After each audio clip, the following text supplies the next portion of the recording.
अस्सलाम वालेकुम। डॉक्टर नासिर जमाल पठाण दा हिकु दफ़ो वरी अवां जी ख़िदमत में हाज़िर आहे ऐं हिकिड़े तमामु अहम कैनेडा जे इमिग्रेशन प्रोग्राम जेके home care worker immigration pilot program सॾियो थो वञे, उहो उन प्रोग्राम खे 31 मार्च 2025 यानी ईंदड़ महीने में लॉन्च करण जी ऐलान कयो वियो आहे। इन खां पहिरीं जेको पायलट प्रोग्राम हुयो उहो home child care provider pilot program हो ऐं home support worker pilot program हुयो, जेके हिन साल न पर गुज़िरियल साल जून 17 2024 ते इहे पायलट प्रोग्राम ख़तमु थिया। हाणे इन जी जाइ ते कैनेडा जे तरफ़ां हिकिड़ो नओं प्रोग्राम लॉन्च पियो कयो वञे 31 मार्च 2025 खां, जंहिंखे home care worker immigration pilot program जो नालो ॾिनो वियो आहे। ऐं हीअ तमामु आसान प्रोग्राम आहे ऐं तमामु हिन जी घटि रिक्वायरमेंट आहे। मां इनशाला उहो एक्सप्लेन कंदुसि तव्हांखे। ऐं हिकिड़ो आम ॿारु जेको स्कूल जो इंटर पास ॿारु आहे, थोरी हिमत कंदो त उहो बि इन जे लाइ क्वालिफाई करे सघे थो। तव्हां दोस्त जेके हींअर मूंसां कनेक्ट थिया आहियो, तव्हांखे गुज़ारिश आहे त हिनखे पोस्ट खे लाइव पोस्ट खे शेयर कयो, जीअं वधि खां वधि माण्हू हिन मां फ़ाइदो वठी सघनि। अॼु पाण ॻाल्हाईंदासीं home care worker immigration pilot program ते।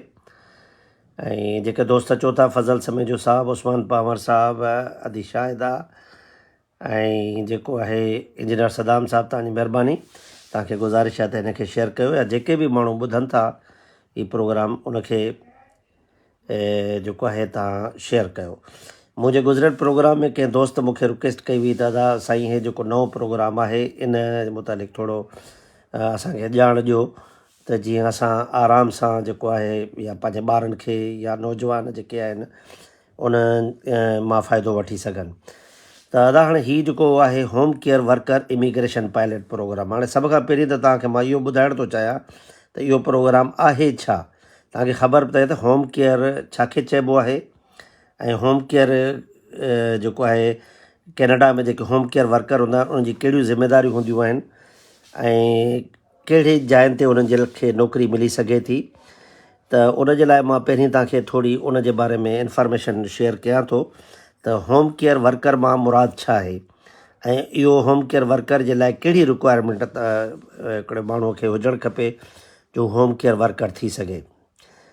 त होम केयर वर्कर जेके आहिनि उहे जेको उमूमी तरह या आम तरह इहो आहे त जेके कैनेडा में रहंदड़ जेका एल्डरली पॉपुलेशन आहे, वॾी उमिरि जा या सीनियर सिटीज़न्स आहिनि, उन्हनि जे लाइ, या वरी माण्हू जेके जिन खे डिसेबिलिटी हुजे, कंहिं बि क़िस्म जी डिसेबिलिटी हुजे, उहा जिस्मानी डिसेबिलिटी बि थी सघे थी, उहा दिमाग़ी डिसेबिलिटी बि थी सघे थी, उन्हनि जे लाइ बि उहो होम केयर वर्करनि जी ज़रूरत हूंदी आहे। ऐं टियां जेके आहिनि, जेके माण्हू बीमार थींदा आहिनि, जेके कंहिंजी सर्जरी थींदी आहे, कंहिंखे क्रॉनिक डिज़ीज़ इलनेस थींदी आहे, त उन्हनि खे सपोर्ट जी ज़रूरत हूंदी आहे। साईं तव्हांखे गुज़ारिश आहे त जेके बि दोस्त ॾिसो था, महिरबानी करे हिनखे ज़रूरु शेयर कयो। मां रिपीट थो कयां इन जे लाइ जो हीउ तमामु हिकिड़ो आसान प्रोग्राम आहे, जंहिंमें असां घणे खां घणा माण्हू जेके हिन में असां पंहिंजा ॿार तयारु करे सघूं था 6-8 महीननि में। ऐं तफ़सील हुनजी सॼी ॿुधाईंदुसि त जीअं हिन मुंहिंजी हिन सेशन मां दोस्तनि जी रिक्वेस्ट ते मां हीउ करे रहियो आहियां। तकिड़ो त बेसिक नॉलेज तव्हांखे ॾियां थो। त हाणे ॻाल्हायोसीं बि पाण त होम केयर वर्कर छाजे जी कहिड़ियूं जॉब्स आहिनि या छा कंदा वञी। मिसाल हितां सिंध मां पाकिस्तान मां को ॿारु वञे थो या को नौजवान वञे थो, त उहो जेको आहे उते छा कहिड़ी वञी नौकिरी कंदो, त उते जेका सीनियर माण्हू आहिनि, सीनियर पॉपुलेशन आहे, उन्हनि जे लाइ, ऐं जे माण्हुनि में माज़ूरी आहे, कंहिं बि क़िस्म जी डिसेबिलिटी आहे, उन्हनि जी मदद जे लाइ, या हिकिड़ा बीमार जेके माण्हू आहिनि या सीनियर्स आहिनि, या जंहिंजी सर्जरी वग़ैरह थी आहे, पाण कमकार नथा करे सघनि, त उन्हनि जे लाइ इहे होम केयर वर्कर्स जी ज़रूरत हूंदी आहे। हाणे जेकॾहिं ॾिसूं था त पर्सनल केयर जेका आहे न, हाणे जेके सीनियर्स आहिनि उनखे कहिड़े क़िस्म जी पर्सनल केयर, हाणे मां तव्हांखे ॿुधायां थो त इहो जेको पौड़नि जी या सीनियर्स जी जेका मदद कंदा उन में कहिड़ा जॉब्स हूंदा, उनजी कहिड़े क़िस्म जी हू मदद कंदा। हाणे हिकिड़ो आम कमु आहिनि जेके असीं पाकिस्तानी या सिंधी माण्हू या ईअं ई असांजे मुआशिरे में आहे त की हर कंहिंजी मदद करणु खपे, सीनियर्स जी इज़त कंदा आहियूं असीं उएं बि, पर हाणे हुते जेको आहे एज़ पर प्रोटोकॉल तव्हांखे पर्सनल केयर जेको होम केयर में छा छा करिणो पवंदो।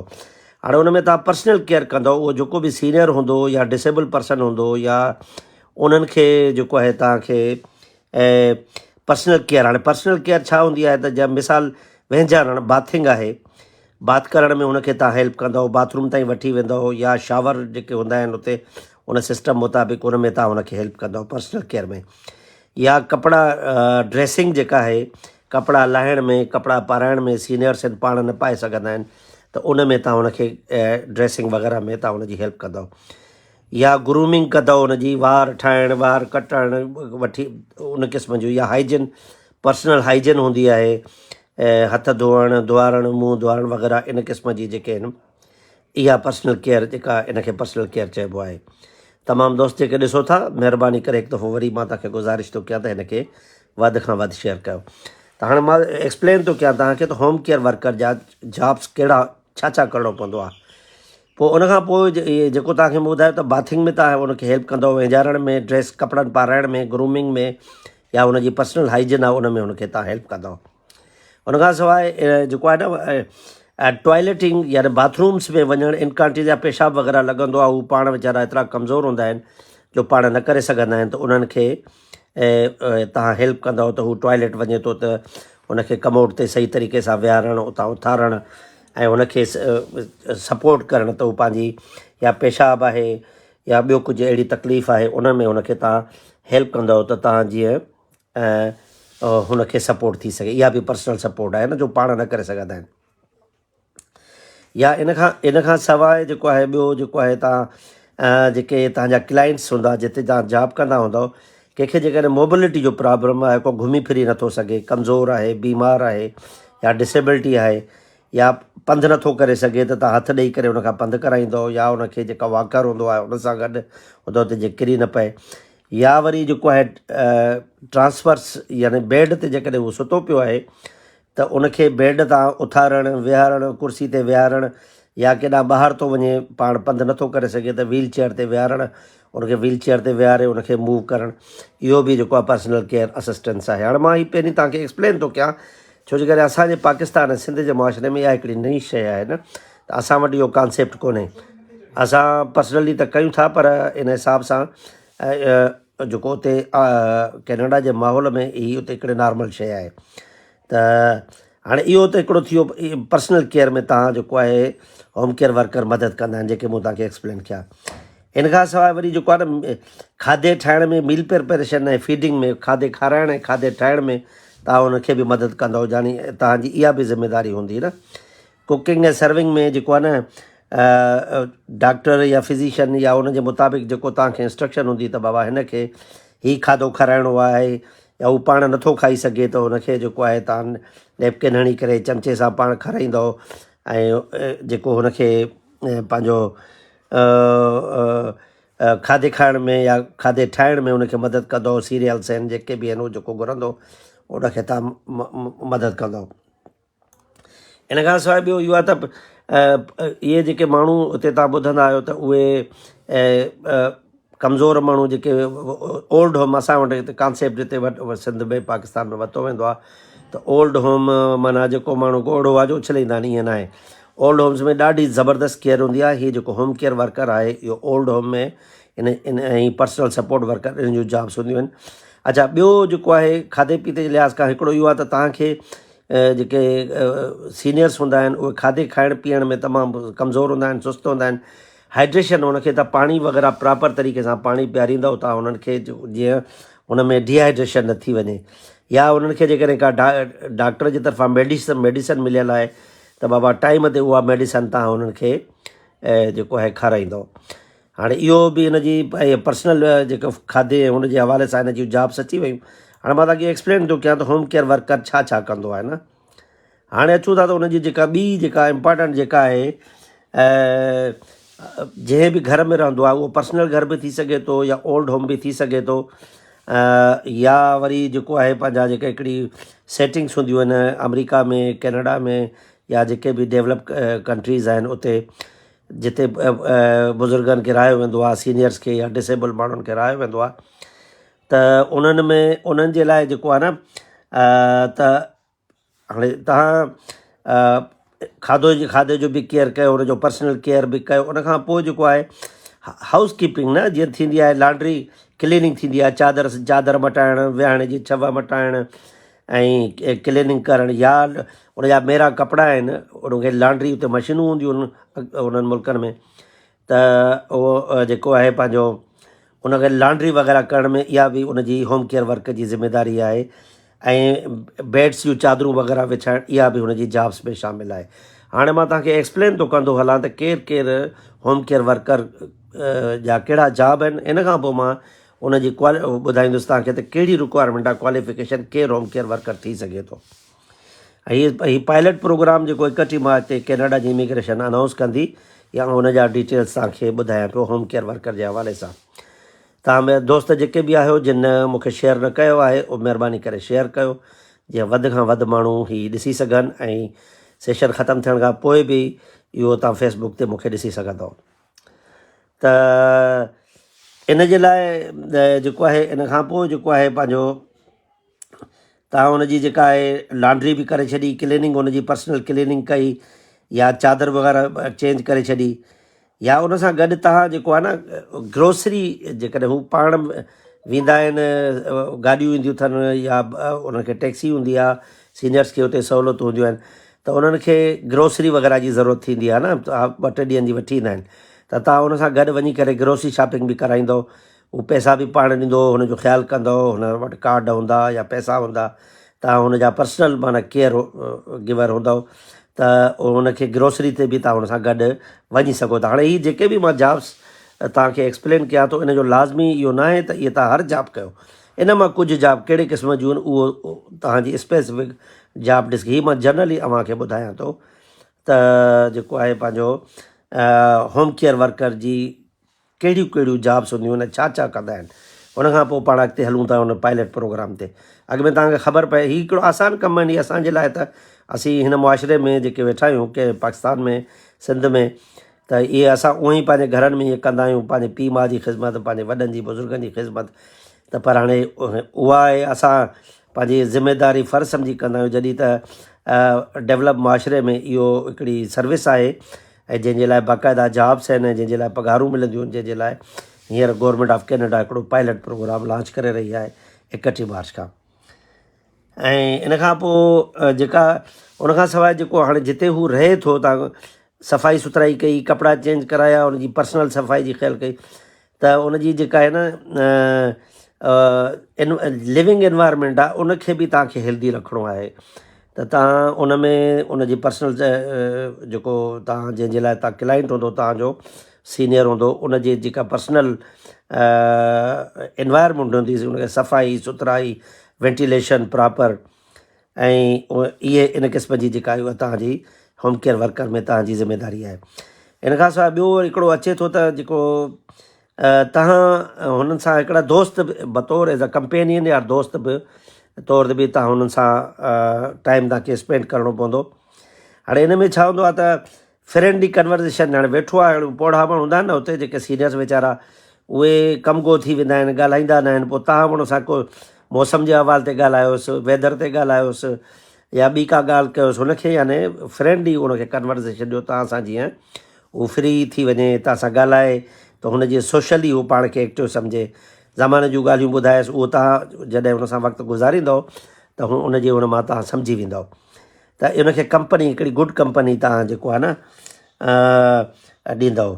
इन खां सवाइ ॿियो इहो आहे त जेके सीनियर्स हूंदा आहिनि या डिसेबल जेके माण्हू आहिनि, उहे डॉक्टर जूं अपॉइंटमेंट हूंदियूं आहिनि न, हाणे तव्हांखे उनजो बि ख़्यालु रखिणो पवंदो त बाबा डॉक्टर जी अपॉइंटमेंट आहे त उनखे तव्हां गॾिजी करे डॉक्टर वटि वेंदा, गाॾियुनि वाॾियुनि जी ज़िमेदारी तव्हांजी न आहे, हुनखे गाॾियूं बि पंहिंजी गवर्नमेंट ॾींदी आहे या पंहिंजो टैक्सी कंदियूं आहिनि।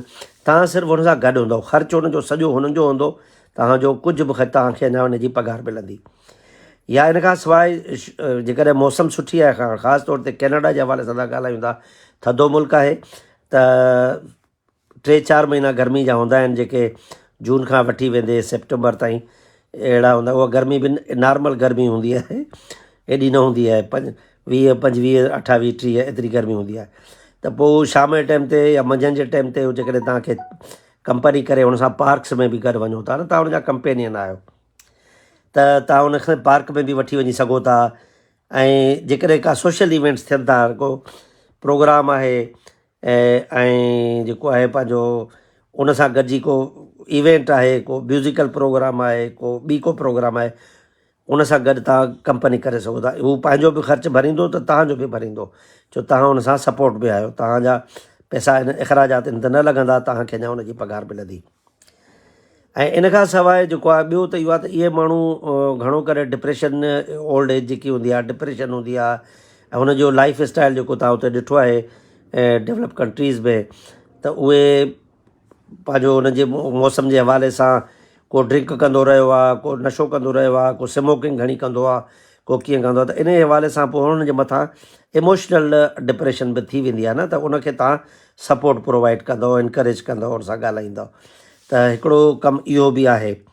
हाणे मां हिनखे रिपीट न कंदुसि, ख़ाली हिकिड़ो एक्सप्लेन करे पोइ पाण असीं हुनजी रिक्वायरमेंट्स ते ॿुधायूं। तमामु आसान प्रोग्राम आहे।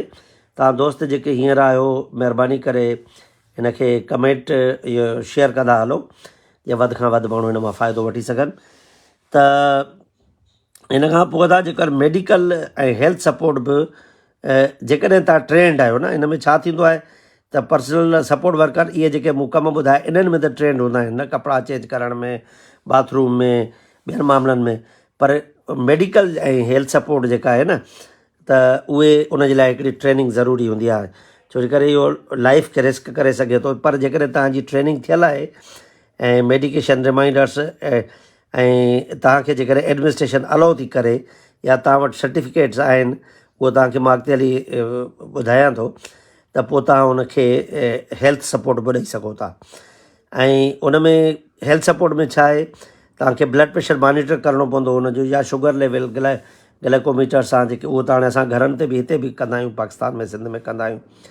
त उनखे ब्लड प्रेशर वग़ैरह हुनजो चेक कंदव, या शुगर लेवल चेक कंदव, या उनजी रेस्पायरेशन ॾिसंदव, उनखे वाइटल्स जेके हूंदा आहिनि ॾिसंदव त सही अथसि न अथसि।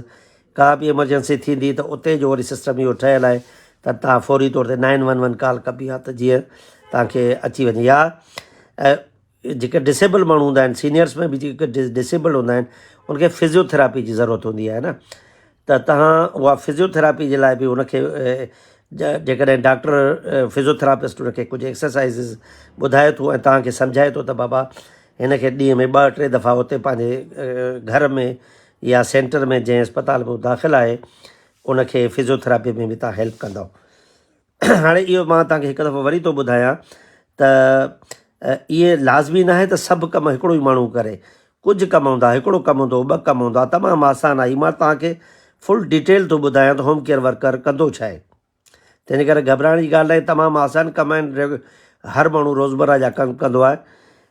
त इन खां सवाइ अच्छा, असां वटि जेको कैनेडा जे मुआशिरे में, अमेरिका जे मुआशिरे में आहे, डेवलप कंट्रीज़ आहिनि, उन में जे मुआशिरे में 2-3 बीमारियूं जेके आहिनि ॾाढियूं जेको आहिनि कॉमन आहिनि उते, ओल्ड एज में थींदी। हिकिड़ी तव्हां ॿुधी हूंदी अल्ज़ाइमर डिज़ीज़, है न, जंहिंमां माण्हू खे ॻाल्हि यादि न रहंदी आहे न, पंहिंजा नाला विसरी वेंदा अथनि, पंहिंजी औलाद जा पंहिंजा नाला विसरी वेंदा अथनि, या पेन छा कयो आहे, या अल्ज़ाइमर वैसर जी बीमारी, उहा हिकिड़ी बीमारी हूंदी आहे। इवन अप टू जेकॾहिं उहो केॾांहुं हलियो थो वञे, हिनखे इहो न पवंदो आहे त मुंहिंजो घरु किथे आहे, त इन क़िस्म जी बीमारी। या डिमेंशिया जेका आहे, जीअं डिमेंशिया हिकिड़ी बीमारी आहे जंहिंमें बि विसरी वेंदियूं आहिनि ॻाल्हियूं।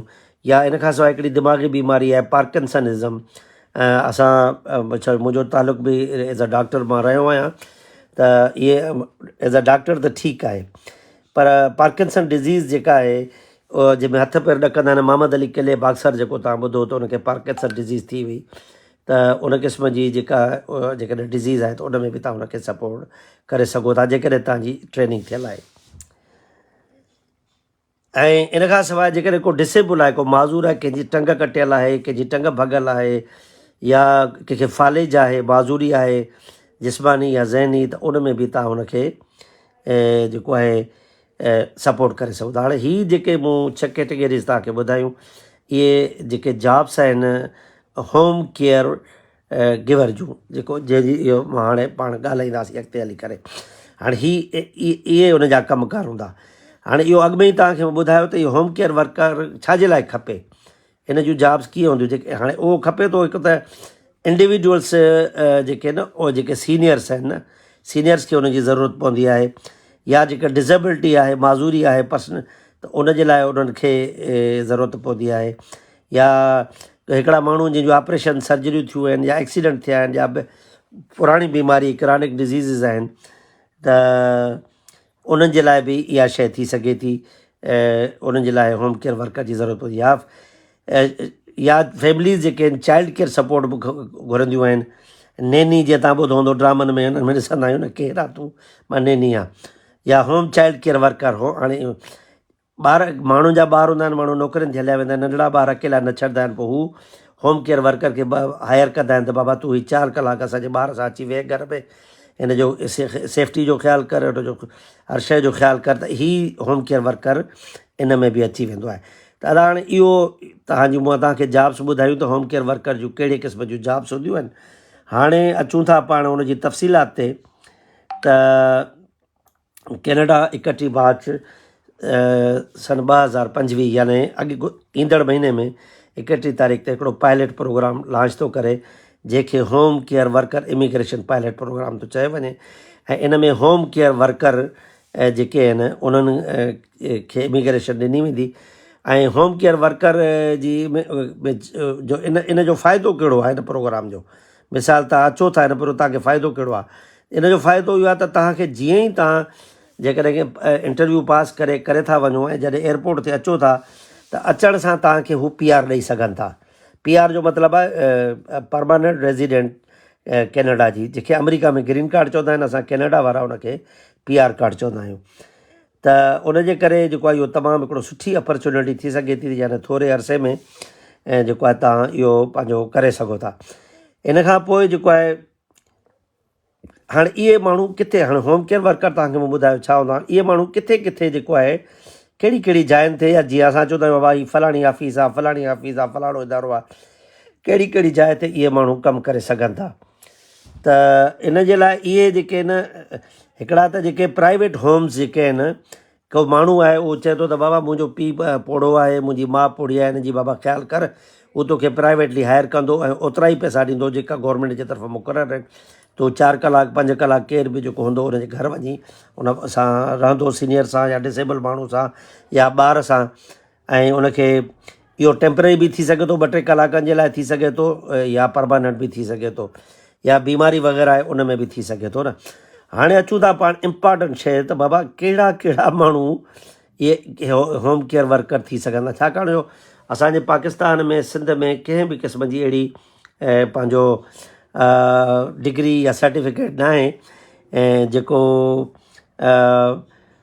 आहे पंहिंजो पर्सनल सपोर्ट वर्कर। मां तव्हांखे अॻिते ॿुधायां थो जो असीं उहो खणी करे चऊं था बाबा असां हीअ करे सघूं था। पर हिते जेके मुंहिंजा दोस्त जेके जिन जा इदारा आहिनि हेल्थ केयर जा ट्रेनिंगूं था कराइनि, जीअं कंपाउंड पैरामेडिकल स्कूल्स आहिनि या ॿिया आहिनि, उन्हनि जे लाइ बि दोस्तनि जे लाइ त इहे जेके आहिनि मां तव्हांखे गाइड करे सघां थो त इन क़िस्म जा कोर्सिस तव्हां हिते सिंध में पाकिस्तान में करायो त जीअं माण्हू आसानी सां जेको आहे इन मां फ़ाइदो वठी सघनि। हाणे होम केयर वर्कर जी जेका न भई कहिड़ी रिक्वायरमेंट आहे कैनेडा, जेकॾहिं तव्हां अचो था as a home care worker त तव्हांजे लाइ रिक्वायरमेंट कहिड़ी आहे। त उन में अदा ॾिसंदा हूंदो तव्हां जेके बि मुख़्तलिफ़ प्रोग्राम आहिनि, या स्टूडेंट्स जा प्रोग्राम आहिनि, या एक्सप्रेस एंट्री प्रोग्राम, जेको बि चवंदो आहे त अंग्रेज़ी बाबा ॿोली लाज़मी आहे न। आइलेट्स बाबा 7 स्कोर खपे, 8 स्कोर खपे। माण्हू 7-8 ॿुधी मथो फिरियो वञे ऐं हलियो सफ़ा, माण्हू चवंदो आहे यार हाणे कीअं खणूं, परेशान थियो वञे। पर हिन प्रोग्राम जे लाइ हिकिड़ी ज़बरदस्त शइ जेका तव्हांखे ॿुधायां थो उहा इहा आहे त तव्हां के असां वटि हिकिड़ो अंग्रेज़ी जो जेको आहे कैनेडा में बेंच मार्क आहे जंहिंखे चवंदा आहिनि Canadian language bench mark CLB, ठीकु आहे न। हाणे उहो बि तव्हांखे मां सम्झायां थो त उहो CLB छा हूंदो आहे। Canadian language bench mark level 4, ठीकु आहे न। लेवल 4 तव्हांखे जेका आहे खपे थी, ऐं उहा लेवल 4 हाणे तव्हांखे सम्झायां थो त उहो लेवल 4 जो मतिलबु छा आहे। जिन माण्हुनि खे पंहिंजो आईलेट्स जी ख़बर आहे त बाबा आईलेट्स स्पीकिंग, रीडिंग, राइटिंग ऐं जेके 4 उन जूं आहिनि उहो तव्हांखे ख़बर आहे। पर हाणे जेकॾहिं तव्हां bench mark Canadian CLB level 4, Canadian language bench mark level 4 जे बराबरि आहे, जेकॾहिं असां आईलेट्स खे ॾिसूं त उन में उन जो इक्वल स्कोर इहो थींदो त राइटिंग में तव्हांजी 4 स्कोर हुजे आईलेट्स में, स्पीकिंग में बि तव्हांजो 4 हुजणु खपे, लिसनिंग यानी ॿुधण में तव्हांजो 4.5 ऐं रीडिंग में तव्हांजो 3.5 बि एक्सेप्टेबल आहे। यानी इहो तव्हां जेकॾहिं ॾिसंदो कैनेडा जे इमिग्रेशन प्रोग्राम में किथे बि एतिरो लेवल न आहे आईलेट्स। अच्छा, हाणे सभ खां पहिरीं तव्हांखे इहो मां ॿुधायो त बाबा हीअ जेका लैंग्वेज प्रोफिशिएंसी आहे उहा तमामु आसान आहे। CLB 4 या आईलेट्स जा जेको स्पीकिंग, लिसनिंग 4, राइटिंग ऐं स्पीकिंग 4, लिसनिंग जेका आहे 4.5 ऐं रीडिंग 3.5 कंहिं में बि स्कोर न हूंदो, तव्हां न ॿुधो हूंदो। हाणे तव्हांखे जेको आहे पंहिंजो तालीम केतिरी खपे। हाणे सभ खां इम्पोर्टेंट जॾहिं हैरत आहे की शइ हिन पायलट प्रोग्राम इहा त हिन में सिर्फ़ु तव्हांखे ग्रेड 12 खपे, इंटर। असां वटि उते कैनेडा में जीअं हाणे मां टोरंटो में रहंदो आहियां त उते जेको असां वटि जेको आहे न अंटेरियो हाई स्कूल डिप्लोमा हूंदो आहे, जेको आहे पंहिंजो अंटेरियो हाई स्कूल डिप्लोमा जो मतिलबु आहे 12हों दर्जो, 12हों क्लास। असां वटि त मैट्रिक हूंदी आहे, पोइ वरी फस्ट ईयर इंटर हूंदी आहे हिते सिंध में। त उते हाई स्कूल में जेको हाई स्कूल हूंदो आहे ग्रेड 9 खां वठी ग्रेड 12 ताईं हूंदो आहे न। त उहो तव्हांजी हितां जी जेका इंटर पास आहे उहा कैनेडा जे हाई स्कूल डिप्लोमा जे बराबरि आहे। पर तव्हांखे छा कराइणो पवंदो, तव्हांजा जेको इहो सर्टिफिकेट, मार्कशीट वग़ैरह, तव्हां A ग्रेड खयो आहे, B ग्रेड खयो आहे, इंटर जो जेको बि आहे उहो तव्हां पंहिंजो सर्टिफिकेट जेको आहे न उते कैनेडा जूं कुझु ऑर्गेनाइज़ेशन्स आहिनि उनखां पंहिंजा क्रेडेंशियल्स असेस कराइणा पवंदा न। तव्हां चवंदा त बाबा हीअ असां हेतिरा सब्जेक्ट पढ़िया आहिनि, पोइ जेकॾहिं 1-2 खुटल वधल हूंदा त तव्हां उहे उते खणी सघो था। यानी ग्रेड 12 आहे हिन जी रिक्वायरमेंट, तव्हांखे उहा असेसमेंट कराइणी पवंदी न। जीअं असां एडमिशन्स स्टूडेंट्स खे मां ॿुधाईंदो आहियां त बाबा पंहिंजी इक्वलेंसी कराइणी पवंदी आहे, त उन हिसाब सां जेको आहे पोइ तव्हांखे पंहिंजा क्रेडेंशियल जेके आहिनि असेस कराइणा पवंदा, ठीकु आहे दादा। इन खां सवाइ ॿी जेका इम्पॉर्टेंट शइ आहे उहा इहा आहे त तव्हांखे जेको आहे न जेको आहे न वर्क एक्सपीरियंस खपे न। होम केयर सेक्टर में सच day cares, nurses assistants, managing children. हाणे छा असां वटि पाकिस्तान में बि हाणे अहिड़ा खुली विया आहिनि न नर्सिंग होम्स जेके आहिनि, जिते पोड़नि खे या ॿारनि खे या डे केयर सेंटर। हिते हाणे असांजे पाकिस्तान में सिंध में बि काफ़ी असांजूं माइरूं भेनरूं जेके आहिनि नौकरियूं कनि थियूं ऐं मुलाज़िमत पेशा आहिनि ऐं वर्किंग वूमेन आहिनि। त उन जा ॿार पोइ जेकॾहिं उनखे फैमिली मेंबर को पोड़ो पको या को घर में न आहे त पोइ उनखां पोइ हू पंहिंजा ॿार डे केयर सेंटर में, वॾनि शहरनि में ख़ासि तौर ते डे केयर सेंटर्स हूंदा आहिनि, त तव्हांखे उनजो सर्टिफिकेट खपे एक्सपीरियंस जो, 1 2 साल 3 साल जेको बि आहे उहो सर्टिफिकेट खपे। पर उहो वेरीफाई कराए, उनखां सवाइ तव्हांखे उहो कमु बि अचणु खपे। कमु त खणी तव्हां सिखी वेंदव, पर तव्हांखे इहो कमु अचणु खपे हो जेको आहे त तव्हांजो रिलेवेंट वर्क एक्सपीरियंस खपे, हू उनखे असेस कंदा। अच्छा, हाणे आख़िरी जेका शइ जेका इम्पॉर्टेंट उहा आहे त तव्हांखे जेका आहे न जॉब ऑफर हुजणु खपे इन होम केयर वर्कर जे लाइ। हाणे जे मिसाल मां आहियां, मां चवां बाबा मुंहिंजी वालदा अलाह साईं मग़फ़िरत करे ऐं मुंहिंजा पीउ मां त वफ़ात करे विया आहिनि, पर जंहिं दोस्त जा पीउ मां आहिनि, मां चवंदो यार मुंहिंजी आमदनी उते मां कमायां थो, सुठी मूंखे नौकिरी आहे, चवंदो बाबा मुंहिंजी अमड़ जेका अकेली उते रहे थी, मूंखे होम केयर वर्कर जी आहे, पोइ उहो मां बि तव्हांखे ऑफर उते करे सघां थो। यानी प्राइवेट माण्हू बि ऑफर करे सघे थो। ऐं जेको आहे पंहिंजो जेके या वरी उते जेके एम्प्लॉयर्स हूंदा आहिनि न, एम्प्लॉयर्स हूंदा आहिनि, उहे बि तव्हांखे इन में ऑफर करे सघनि था। त तव्हां जेको आहे पंहिंजो इन प्रोग्राम में वञण जे लाइ तव्हांखे जॉब ऑफर खपंदी। पोइ तव्हांजा जेके दोस्त अमेरिका में, कैनेडा में, हीअ अमेरिका जो प्रोग्राम आहे, हीअ कैनेडा जो प्रोग्राम आहे, तंहिंजे करे मां कैनेडा जे हवाले सां ॿुधाईंदुसि। त तव्हांखे जॉब ऑफर हुजणु खपे होम केयर वर्कर जी। पोइ उहो तव्हांखे को इदारो थो ॾिए, को नर्सिंग इदारो थो ॾिए, का ऑर्गेनाइज़ेशन थी ॾिए, ऐं या वरी जेके खोड़ अहिड़ा माण्हू उते इदारा आहिनि जेके न मां जीअं हाणे असां फ़ोन कंदा आहियूं हुते सीलानी आहे, ईदी आहे, त ॿिया खोड़ इदारा आहिनि, त उते बि होम केयर या सर्विसिस जा इदारा आहिनि, प्राइवेट इदारा आहिनि जेके माण्हुनि खे सपोर्ट कंदा। जीअं न पाण वटि एम्प्लॉयमेंट एक्सचेंज हूंदी आहे, त पोइ असां होम केयर वर्कर हू हायर कंदा आहिनि। पोइ मूं फ़ोन कयो त बाबा मूंखे होम केयर वर्कर हिकु हफ़्ते जे लाइ खपे, त उन्हनि इदारनि वटि उहे माण्हू मौजूदु हूंदा आहिनि ऐं उहे माण्हू उन्हनि खे उते अपॉइंट कराईंदा आहिनि।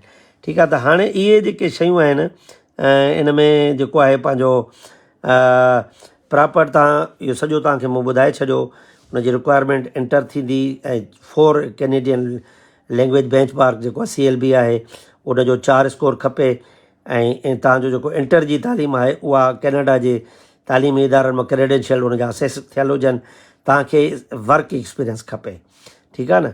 हाणे असां वटि छा थींदो आहे त कैनेडा में या जेके बि इहे मुल्क आहिनि न साईं, इन्हनि में जेको आहे हिकिड़ा कोर्स थींदो आहे जेके चवंदा आहिनि PSW या पर्सनल सपोर्ट वर्कर। 6 महीननि जो बि थींदो आहे, 3 महीननि जो बि थींदो आहे, साल जो बि थींदो आहे न। पोइ उन में उहे ट्रेनिंग कराईंदा आहिनि उते। पोइ मां हितां जेके दोस्त वेंदा आहिनि मां चवंदो आहियां जेके पैसा एफोर्ड बि नथा करे सघनि पढ़नि, त 6 महीने जो प्रोग्राम आहे, त उनजे लाइ तव्हां 6 महीने जो करे वरी उते ई तव्हांखे उहा जॉब ऑफर थी सघे थी। यानी तव्हां उते जी तालीम हूंदी, उते जी तव्हांजी ट्रेनिंग हूंदी, तव्हांखे जॉब मिली सघे थो। पर हीउ जेको पायलट प्रोग्राम 31 मार्च यानी ईंदड़ महीने मां शुरू थी रहियो आहे, 31 मार्च खां, त उनजे लाइ इहा रिक्वायरमेंट हुई। त हाणे इहे अदा इन जूं इहे कंडीशन्स आहिनि। ऐं तव्हां दोस्तनि जो मां घणो टाइम वरितो आहे, ऐं तव्हां जेकॾहिं हाणे 31 मार्च इन जे लाइ मां ॿियो इहो ॿुधायां था, हर माण्हू खे मां ॾिसो एतिरो टाइम नथो ॾेई सघां। मां ॾिसो मैसेंजर ते व्हाट्सएप ते मूंखे ॾाढा मैसेजिस ईंदा आहिनि, मां खोड़नि दोस्तनि खे मां जवाब बि ॾींदो आहे, पर ज़ाहिर इनफरादी तरह मां हर माण्हू सां राब्तो नथो करे सघां। तव्हां कैनेडा जी वेबसाइटुनि ते वञो, Canada.ca, Canada.ca उन ते वञो। इहा सॼी इंफॉर्मेशन ही जेका मां तव्हां सां शेयर कयां थो, मूं उतां ई कलेक्ट कई आहे न। त मां बि मां उनजा त किताब पढ़े वेठो आहियां, मां उतां मालूमात वरिती आहे। ऐं छाकाणि जो मुंहिंजो इमिग्रेशन केस मैनेजर टोरंटो मां मुंहिंजो डिप्लोमा कयल आहे, ऐं मां रज़ाकाराना कमु कंदो आहियां, वॉलंटियर कमु कंदो आहियां दादा, मां प्रोफेशनल कमु न कंदो आहियां, न ई मूंखे लाइसेंस आहे। तंहिंजे करे मां ही तव्हांखे उहो ई सलाह थो ॾियां त जेको मां चाहियां थो त मुंहिंजा सिंध जा नौजवान, सिंध जा दोस्त, अच्छा मां न्याणियुनि जे लाइ बि चवां थो, धीअरुनि लाइ बि चवां थो, त उन्हनि जे लाइ बि आसान आहे। जेके माण्हुनि जी बजट घटि आहे, पढ़ाई लिखाई में वॾियूं डिग्रियुनि में नथा करे सघनि, त उन्हनि जे लाइ इहो आहे त जेको आहे पंहिंजो इन्हनि पर्सनल सपोर्ट वर्कर में या होम केयर वर्कर मुख़्तलिफ़ कोर्स थियनि था 6 महीननि जा, साल जा, इहे कयो। इन्हनि में ॾाढियूं सुठियूं तव्हांखे अपॉर्चुनिटीज़ आहिनि। वंस तव्हांखे उते जो PR मिली वियो त पोइ तव्हांजा मज़ा आहिनि, बसि पोइ त हाणे ज़िंदगी आसान थियो वञे। त दादा इहो हुयो अॼु जो प्रोग्राम, जेके असां personal support home care program जेको पायलट प्रोग्राम थिए थो। ऐं तव्हां दोस्तनि जी वॾी महिरबानी। हाणे मां रिव्यू कयां थो त जेकॾहिं तव्हांजो को क्वेश्चन आहे त या मां हुनखे ॾिसां थो, जेकॾहिं मां तव्हांजे कमेंट्स में कोई दोस्त जो आहे त मां हुनखे जवाबु ॾींदुसि। ऐं वधीक जेकॾहिं तव्हां जेके दोस्त बाद में ॾिसो या जेको आहे पंहिंजो का इंफॉर्मेशन हुजे त तव्हां मूंखां पुछी सघो था, उन में पंहिंजो कमेंट्स में लिखी छॾियो, मां तव्हांखे उन कमेंट्स में ई जवाबु ॾींदुसि। ऐं जेको आहे काफ़ी दोस्तनि ॾिठो आहे, ऐं अदी शाहिदा आहे, इंजीनियर सदाम साहबु ॾिठो आहे, मोहम्मद उस्मान पावर, फज़ल समेजो साहबु, इंजीनियर सदाम साहबु, तव्हां मूंसां लाइ विचड़ में मूं साईं अव्हांखे वॉइस मैसेज ते बि आबिद हुसैन अबड़ो साहबु अव्हांखे जवाबु मोकिलियो आहे।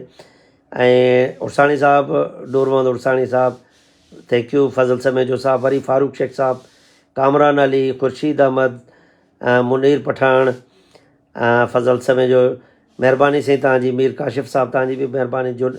ऐं असांजी अदड़ी जुनेद अफ़शां, ऐं जुनेद अली पांवर, नसीर, ऐं असांजी भेण नसरीन हेरा भुट्टो, ऐं आबिद अली जॉर्गो, एजाज़ उरसाणी साहबु असांजो सीनियर मेंटोर, असांजो वॾो भाउ ऐं दोस्त, हींअर होस्टन अमेरिका में आहे। ऐं डॉक्टर सफ़दर अब्बासी साहबु, तव्हांजी बि वॾी महिरबानी। ऐं जेको आहे मां सलेमान वसाण साहबु, ॾिसो साईं तव्हां इन्हनि शयुनि खे प्रोमोट कयो, मां हर फोरम ते अची माण्हुनि जी मदद करण लाइ तयारु आहियां, वॉलंटियर।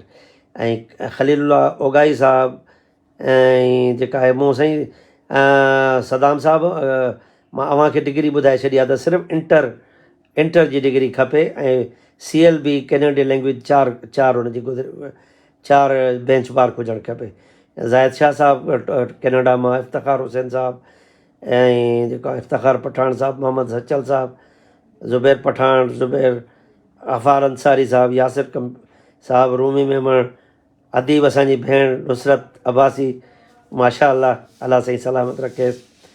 ऐं सिंध जी तमामु बहितरीनु हॾोखी असांजी भेण नुसरत अब्बासी ऐं नरेंद्र इसराणी साहिबु, एजाज़ पंवर साहिबु, नसीर ऐं जेके मां हाणे क्वेश्चन तव्हांजा सॼा रिव्यू थो कयां न की जेको क्वेश्चन हुजे।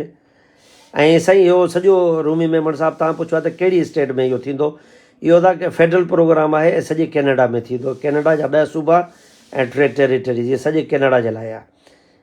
ऐं समीना लोधी असांजी नंढड़ी अधी, ग़ुलाम सैद निज़ामाणी, सरदार भुट्टो साहिबु, सलीम शेख साहिबु, हाजी गुल मोहम्मद साहिबु, अब्दुल्ला रिंद साहिबु, ज़ाहिद कुरैशी साहिबु, बदरुद्दीन, नईम निज़ामाणी, अब्दुल ख़ालिक खट्टी साहिबु, डॉक्टर साहिबु तव्हांजी वॾी महिरबानी, सोहेल शाह साहिबु। साईं मां हीउ सॼो वॉलंटियर कयां थो। डॉक्टर हबीब पठान ओमान मां, नजम शेख साहिबु असांजो दोस्त, अब्दुल्ला बिल्डर्स जो चीफ एग्ज़ीक्यूटिव ऑफिसर आहे, तमामु बहितरीनु इंसानु आहे ऐं सदाईं माण्हुनि जी मदद कंदो रहंदो आहे।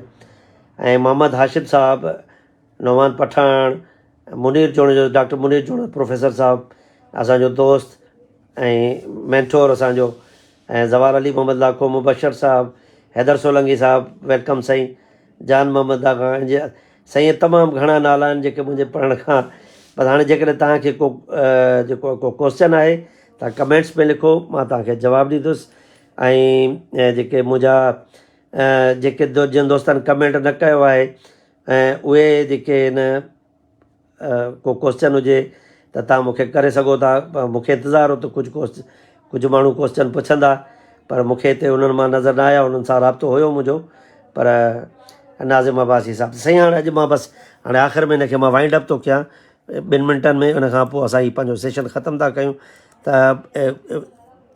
चवण जो मतिलबु इहो आहे त कैनेडा में इमिग्रेशन जा मुख़्तलिफ़ प्रोग्राम आहिनि ऐं हींअर छाकाणि जो इमिग्रेशन ते तव्हां ॿुधी हूंदी कैनेडा में, अमेरिका में ॾाढी सख़्ती थी वई आहे ऐं जेको आहे, पर खोड़ प्रोग्राम बंदि कया विया आहिनि, खोड़ नवां प्रोग्राम बि शुरू कया आहिनि। हिकिड़ो तमामु आसान प्रोग्राम जेको आहे ईंदड़ महीने यानी मार्च जी 31 तारीख़ खां कैनेडा जो फेडरल प्रोग्राम आहे, उहो लॉन्च पियो थिए, जेके home care worker programme, pilot चवंदा आहिनि। हिकिड़ो करे ॾिसंदा आहिनि, जेकॾहिं उन मां रिज़ल्ट सुठा ईंदा आहिनि त पोइ सॼे जाइनि ते हुनखे करे छॾींदा आहिनि। त हाणे उहो प्रोग्राम लॉन्च थो थी वञे। उन्हनि में छा छा करिणो पवंदो आहे, मां उन में एक्सप्लेन कयूं शयूं त जेके पोड़ा हूंदा आहिनि, सीनियर्स हूंदा आहिनि, या बीमार माण्हू हूंदा आहिनि, या डिसेबिलिटी सां माण्हू हूंदा आहिनि, या नंढा ॿार हूंदा आहिनि, उन्हनि खे सपोर्ट जी ज़रूरत थींदी आहे न, पर्सनल लाइफ में, कपिड़ा पाइण में, वेझण में, हथ धोइण में, टॉयलेट वञण में, खाधे खाइण में, डॉक्टर ॾे वञण में, दवाऊं खाइण में, जेके बि ज़ाती कम कंहिं बि इंसान जा थींदा आहिनि, जेके असां पंहिंजे लाइ कंदा आहियूं, असां उन माण्हू जे लाइ उनजे करणा पवंदा आहिनि। इनखे होम केयर वर्कर चइबो आहे। होम केयर वर्कर प्राइवेट माण्हू, मां आहियां मिसाल, मुंहिंजे घर में को सीनियर आहे त मां उनखे घुराए उनजी सर्विसिस वठी सघां थो, तव्हांखे जॉब ऑफर करे सघां थो। केर बि माण्हू, हिकिड़ो मूं मिसाल ॾिनो आहे। या उते प्राइवेट इदारा आहिनि जेके होम केयर वर्कर्स खे हायर कंदा आहिनि ऐं उते सुठी जेका आहे उनजी सैलरी बि हूंदी आहे ऐं इन जूं तमामु घणी इम्पॉर्टेंट आहे, छो जे करे उते इन जॉब जी वॾी डिमांड आहे होम केयर वर्कर जी। या प्राइवेट घरनि में कमु कंदा आहिनि, या के इदारनि में कंदा आहिनि, या नर्सिंग होमनि में कंदा आहिनि, जेके डिसेबल माण्हुनि जे लाइ, सीनियर माण्हुनि जे लाइ कपिड़ा पाराइण में, जेके मूं एक्सप्लेन कयूं। हाणे इन जे लाइ हिकिड़ी रिक्वायरमेंट इहा आहे त तव्हां इंटर पास हुजो न, ग्रेड 12, ठीकु आहे। ऐं ॿी रिक्वायरमेंट इहा आहे त तव्हांखे जेको आहे 4 कैनेडियन लैंग्वेज बेंच मार्क तव्हांखे 4 हुजणु खपे, जेको इक्वल टू आहे 4 4.5 आइलेट्स जे। इहे जेके ऐं इवन आइलेट्स जो हिकिड़ो 3.5 बि आहे, त उहो तव्हांखे मां डिटेल्स तव्हां जेकॾहिं ॿीहर ॿुधंदव त तव्हांखे सम्झ में अची वेंदा। त CLB 4 कुझु बि न आहे, 4 स्कोर खपे थो आइलेट्स जो ऐं कैनेडियन लैंग्वेज बेंच मार्क जो। इंटर पास हुजे, पर उहो इंटर तव्हांखे पंहिंजी उतां बराबरि कराइणी पवंदी। जेकॾहिं तव्हां टोरंटो में वञो था, इंटेरियो वारनि खां, अल्बर्टा सूबो असांजो आहे, उते वञो था त उते जेके स्कूल बोर्ड्स आहिनि उन्हनि खां पंहिंजी डिग्री जेका इंटर जो सर्टिफिकेट कराईंदो त बाबा हीअ असां हैदराबाद मां, कराची मां, सखर मां, लाड़काणे मां इंटर पास कई आहे, इहे असांजो आहे, त उहो तव्हां हुते ॾींदव। उहो पंहिंजा तव्हांजा जेके बि सब्जेक्ट्स ॾिसंदा, क्रेडिट्स ॾिसंदा, असेस करे ॾींदा, चवंदा हा बाबा तुंहिंजा ही बराबरि आहिनि, तुंहिंजी जेका डिग्री आहे 12 डिग्री जी, इहा असेसमेंट तव्हांखे कराइणी आहे। ठीकु आहे दादा। लैंग्वेज रिक्वायरमेंट में तव्हांखे हाणे हिकिड़ी आख़िरी जेका शइ आहे त तव्हांखे जॉब ऑफर हुजणु खपे। इन पायलट प्रोग्राम जी जेका इम्पॉर्टेंट, हाणे तव्हांजा जेके बि उते दोस्त आहिनि, मिट माइट, जिते बि तव्हांखे राब्ता मिलनि था, ॾिसो उतां तव्हांखे अॻु में त तव्हांखे इहे रिक्वायरमेंट पूरी हुजे, क्वालिफिकेशन, ऐं तव्हांखे एक्सपीरियंस बि हुजणु खपे। जीअं नर्सिंग होम आहे, ओल्ड होम्स आहिनि, सीनियर होम्स आहिनि, इन क़िस्म जो साल 2 साल 3 साल जेतिरो एक्सपीरियंस वधीक हूंदो ओतिरो तव्हांखे हिन मां बेनिफिट थींदो। इहो तव्हांखे एक्सपीरियंस हुजणु खपे। ऐं जेको आहे पोइ इहो हाणे इहो सॼो थी वियो वाइंड अप। तव्हां अप्लाई कंदव ऐं तव्हांखे कंहिं बि एजेंट जी ज़रूरत कोन्हे। तव्हां पाण मुड़ुसु माण्हू थी करे Canada.ca हिकिड़ी वेबसाइट आहे कैनेडा जी, उते तव्हां वेंदव, इहो home care pilot program click कंदव त उते सॼी इंफॉर्मेशन लिखियलु आहे जेकी मूं तव्हांखे सॼी ॿुधाई आहे। त तव्हां इन मां फ़ाइदो वठो। ऐं मां तव्हां सभिनि जो थोराइतो आहियां जिन पंहिंजो टाइम ॾिनो।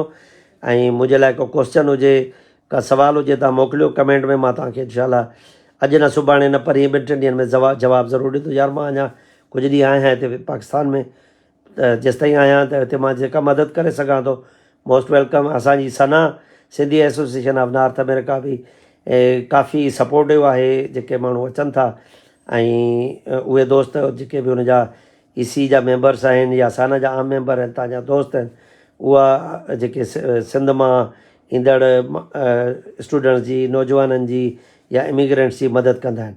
ऐं मां बि उन्हनि जो मेंबर आहियां ऐं मां तव्हांजो भाउ आहियां। मुंहिंजे लाइ दुआ कजो, मां तव्हांजे लाइ दुआ कयां थो। तव्हांजी वॾी वॾी महिरबानी। अस्सलाम वालेकुम ऐं ख़ुदा हाफ़िज़ ऐं गुड नाइट।